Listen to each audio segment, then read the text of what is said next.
think the number one thing is to have no fear, because fear does not serve us, and to remember that the way we fight these struggles is more important than the outcome of the struggle. In other words, if we fight these battles with love in our hearts and peace in our hearts and courage in our hearts, with a prayer for not only the water but also a prayer for the people who are destroying it, because they need a prayer more than we do.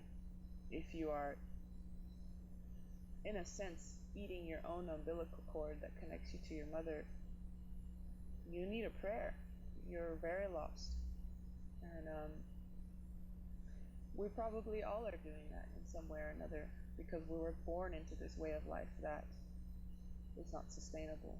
So to remember to have compassion for even the people that you're trying to stop, because this is how we win the biggest battle, which is within ourselves. Because to resort to hatred and to resort to fear, that is one of the biggest,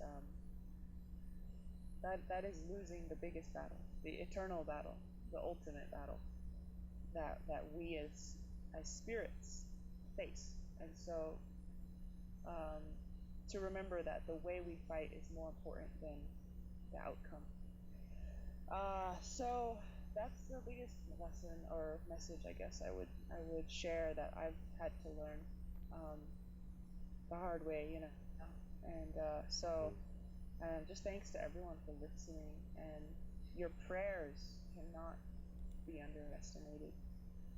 Your prayers cannot be undervalued, because our prayers are what bring in the spiritual help from the other worlds that we desperately need, and our prayers enable that flow to come here.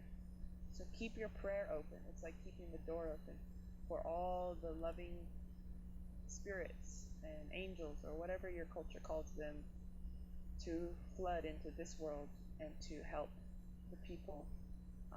So that's I think the main thing is just to not give in to fear, not give in to hate, and to remember your prayer is very powerful.